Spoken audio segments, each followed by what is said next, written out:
11 times table jig. Let's go! Yiddly-I, yiddly-o, the 11 times table jig. 0 times 11 is 0.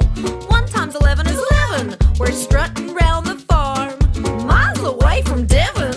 2 times 11 is 22. 3 times 11 is 33. Look at all the X we've got. X for you and X for me. 4 times 11 is 44. 5 times 11 is 55. Come on and do the wing dance. Come on now, don't be shy. 6 times 11 is 66. 7 times 11 is 77. Everybody do it. Come on, do the running hand. 8 times 11 is 88. 9 times 11 is 99. 10 times 11 is 110. Shake those tail feathers then. 11 times 11 is 121. 12 times 11 is 132. Now we're at the end. Hands go and so should you.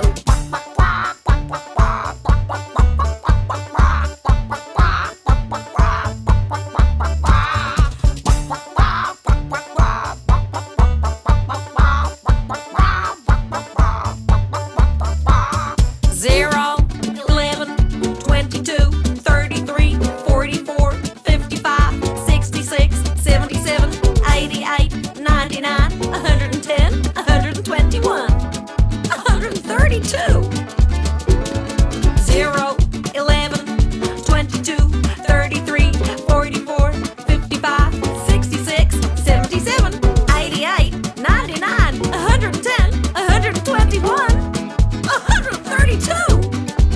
So what's 2 times 11? What is it? What is it? Can you say what it is? What is it? What is it? It's 22. 22. The answer is 22. 2 times 11 is 22. So what's 6 times 11? What is it? What is it? Can you say what it is? What is it? What is it? It's 66. 66. The answer is 66. 6 times 11 is 66. Rewind! 12 times 11 is 132. 11 times 11 is 121. 10 times 11 is 110. Shake those tail feathers then. 9 times 11 is 99. 8 times 11 is 88. 7 times 11 is 77. Do the running hand. 6 times 11 is 66. 5 times 11 is 55. Come on and do the wing dance. Come on now, don't be shy. 4 times 11 is 44. 3 times 11 is 33. Look at all the X we got. X for you and X for me. 2 times 11 is 22. 1 times 11 is 11. I'm strutting round the farm, miles away from Devon. Cluck, cluck, cluck around with us. Got 0 times 11 is 0. Now we're at the end. You're an 11 times table hero. Hello, I'm Mrs. Showcat, and together we are going to practice multiplying 3 numbers together.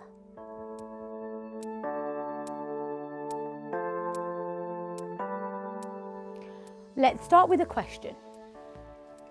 What does 3 multiplied by 4 multiplied by 5 equal? There are a variety of ways we can solve this question. First of all, we can solve it in the order it's presented. So we start with 3 and then multiply it by 4. That gives us the product of 12. 12 multiplied by 5 is quite difficult. So let's split the 12 into 2 and 10. 10 lots of 5 and 2 lots of 5 will equal the same as 12 multiplied by 5. So if 10 multiplied by 5 is 50 and 2 multiplied by 5 is 10 and 50 plus 10 is 60, then 3 multiplied by 4 multiplied by 5 must equal 60. So if 3 multiplied by 4 multiplied by 5 is 60, do you think 4 multiplied by 3 multiplied by 5 is also 60? Absolutely. What's awesome about multiplication is that it is commutative. That means you don't have to multiply the numbers in the order they are presented. You can swap around the numbers and you'll still end up with the same result. Sometimes numbers in a question can seem really tricky, but if you can reorder them, it often becomes a lot simpler.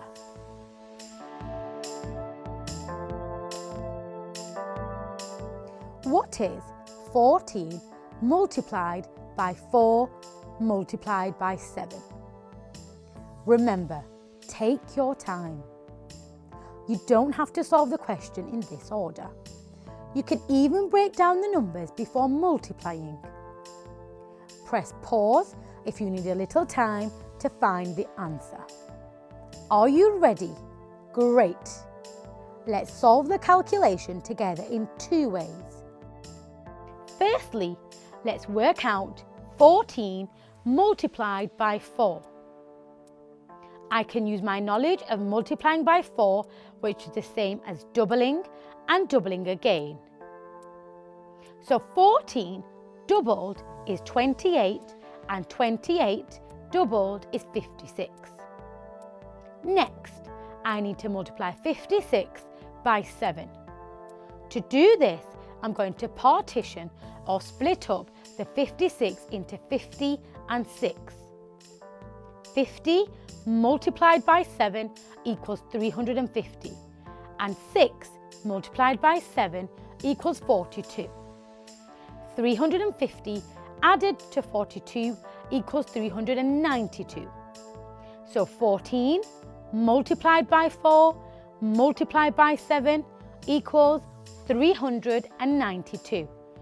Phew! Now let's try the same multiplication question another way. 14 multiplied by 4 multiplied by 7 can be reordered into 4 multiplied by 7 multiplied by 14. 4 multiplied by 7 equals 28. 28 multiplied by 14 is tricky. I need to partition one of the numbers. Let's partition 14 into 10 and 4. So 28 multiplied by 10 equals 280. 28 multiplied by 4 equals 112. 280 add 112 equals 392. So 4 multiplied by 7 multiplied by 14 equals 392. So we have reached the same product using 2 different methods. Which method did you prefer? Using our knowledge of the structure of multiplication can really help us in solving what seem to be quite tricky multiplication questions in an easy and quick way. Why not write yourself some questions to keep practicing at home? And remember, there isn't one way of solving a problem. Go for it! Hello, I'm Mr. Smith, and together we're going to learn about numbers up to 10,000 on a number line.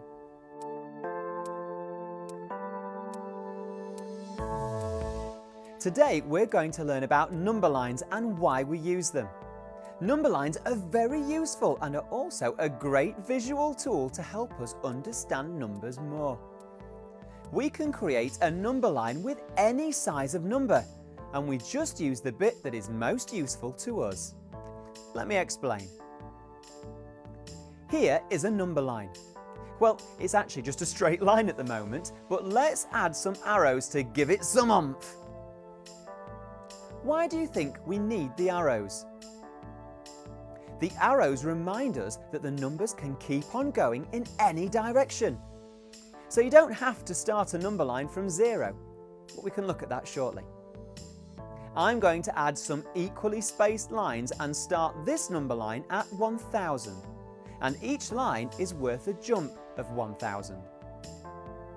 Let's count up the number line and then back again. Remember, we're going up by 1000 on each line. Ready? Here goes. 1000, 2000, 3000, 4000, 5000, 6000, 7000, 8000, 9000, 10,000. And back.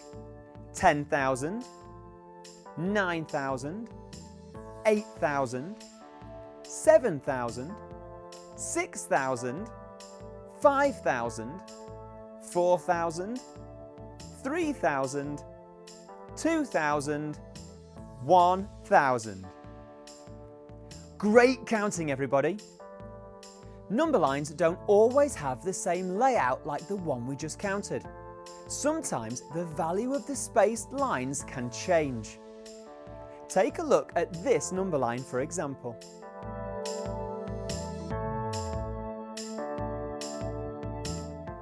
What numbers can you see? What do you think each marked line on the number line is worth? What number should be under the arrow? Why not pause this film to take a proper look? What number should be under this arrow? The lines on the number line have a different value to our previous one. This time, each line is worth 100, so the number that the arrow is pointing to is 1,300. Great work, but we're not done yet. The spaces between each vertical line won't always be 100 and they will vary in value. You have to be a bit of a maths detective to look at the evidence on a number line. Let me show you. Look at this number line. What can you see? What numbers do you think are missing? What number is the purple arrow pointing at? That's right, it's 2,500. The number line is going up in equal jumps of 500. So what are the other missing numbers then? Well, if each line is worth 500, then after 3,000 we have 3,500, 4,000, 4,500, 5,000, 5,500, 6,000, 6,500, 7,000, and then 7,500. Fantastic work! Did you know there are lots of patterns in mathematics? We saw patterns on the numbers on the number line. I've some addition patterns for you to look at too. Join in with me if you know what comes next. If you know 3 add 7 makes 10, then you also know that 30 add 70 makes 100. If you know 30 add 70 makes 100, then you also know that 300 add 700 makes 1,000. And if you know that 300 and 700 make 1,000, then you also know that 3,000 and 7,000 make 10,000. And finally, did you notice the little comma used to separate the 1,000 numbers from the hundreds, tens and ones? That really helps us to read the numbers quickly. For instance, can you tell me what this number is? Great! It's 4,567. You are now experts in numbers to 10,000. Great work today, everyone. And remember to keep practicing your counting.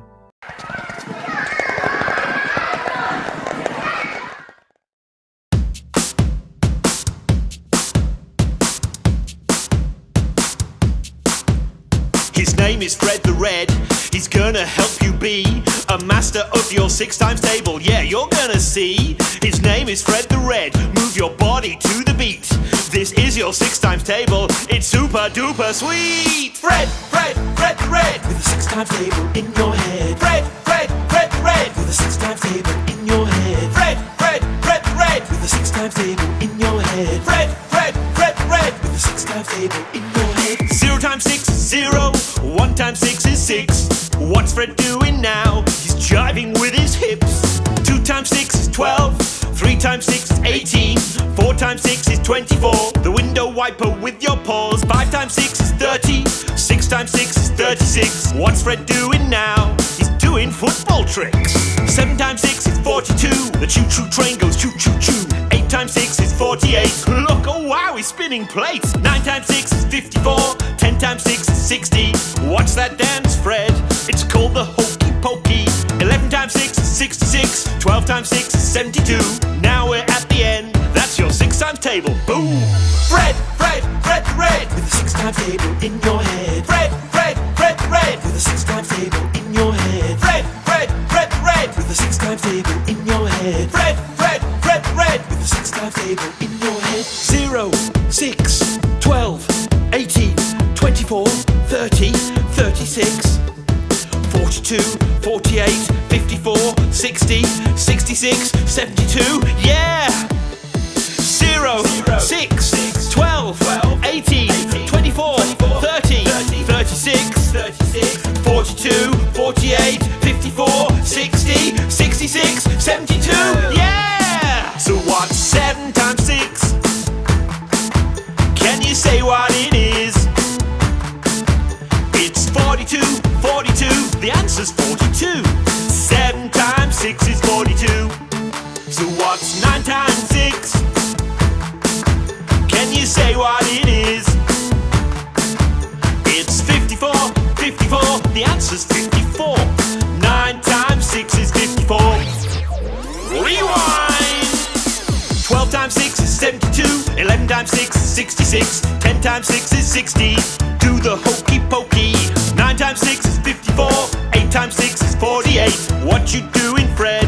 Oh wow, he's spinning plates. 7 times 6 is 42, the choo-choo train goes choo-choo-choo. 6 times 6 is 36, do your favorite football trick. 5 times 6 is 30, 4 times 6 is 24. Cleaning all those windows, window wiping with our paws. 3 times 6 is 18, 2 times 6 is 12, 1 times 6 is 6. We're jiving with our hips. Jive along with us because 0 times 6 is 0.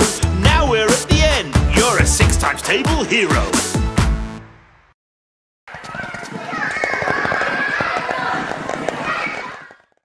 Hello, I'm Mr. McPartlin, and together we're going to learn how to count in steps of 25.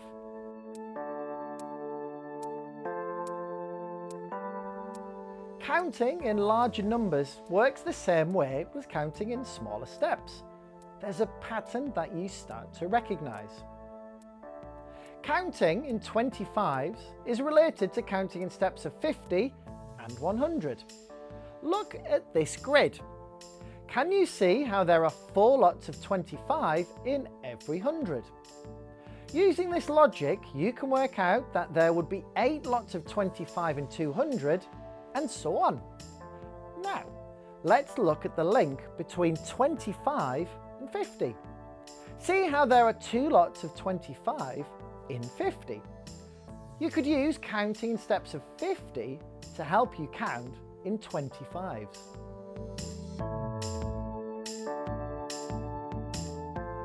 So, if you know that there are 6 lots of 50 in 300, how could you work out how many steps of 25 are in 300? Simple. You can double the answer. 6 times 2 equals 12. So, there are 12 lots of 25 in 300. Easy peasy. Also, did you know that multiples of 25 will either end in 25, 50, 75 or 0, 0? When you reach the next 100, the pattern begins again in that order. Let's have a look at this sequence. Some of the numbers are missing. You can tell we are counting in steps of 25 because of the step between 250 and 275. Also, the numbers in the tens and ones columns are 25, 50 and 75. So, let's think about which numbers are missing. Do you remember the order that steps of 25 normally go in? That's right, 25, 50, 75 and 0, 0. If we follow that pattern, the number before 250 must be 225. Now, we just have one number left to work out between 275 and 325. Following our pattern, we know the missing number must end in 00, and the next 100 after 275 is 300. So there is our answer, 300.